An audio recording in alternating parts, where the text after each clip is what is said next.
Hi, this is Sarah from GiveMeNeither.com. I'm starting a new series today called Simply in Season. I hope to give you ideas on how to preserve your fruits and vegetables that are so plentiful this time of year. Today we're going to do peach freezer jam, one of our favorites. For peach freezer jam, all you'll need is peaches, Sure Gel, I use the low sugar variety, and white sugar, along with some lemon juice. Start by washing your peaches. One thing that you'll want to make sure you do is if your peach has a blemish like this, to make sure you cut it off. The next step is to remove the peel. I take my knife and just kind of pull the peelings off. If the peach is more ripe, it's going to come off easier than a peach that's not quite as ripe. The easiest way that I've found to take a peach off the pit is to start cutting slices, and they kind of fall off.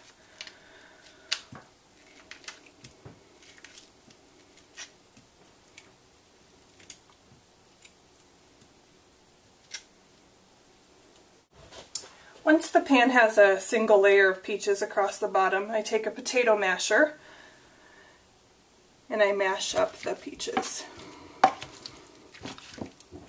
Or some people like to cut their peaches into little dices. This works for us. It's easy. At this point, I go ahead and take the peaches that I have mashed, and I see how this goes. Pour them into the measuring cup. And then depending if I have enough, which I don't, I just repeat the process, add a few more peaches until I get exactly 4 cups.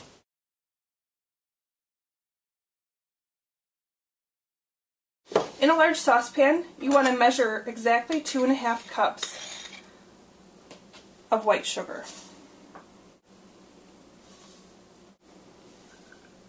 Then go ahead and take the packet of Sure Gel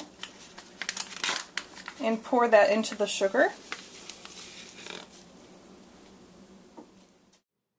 Then stir those two together.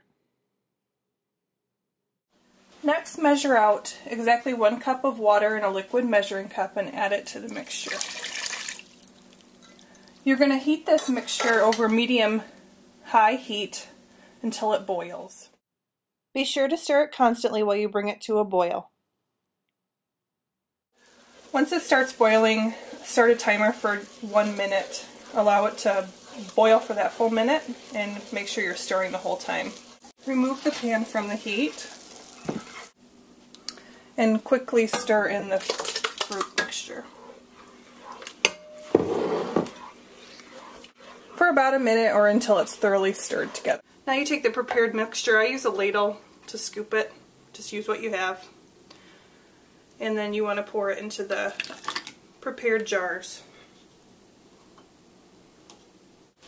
Make sure you leave a 1/2 inch space on the top so that there's room for expansion in the freezer. And your jars don't explode.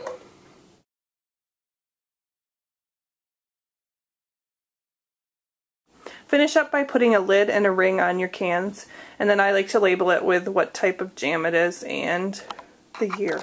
You'll want to leave the jars on your counter for 24 hours for it to set, and then you put them in your freezer.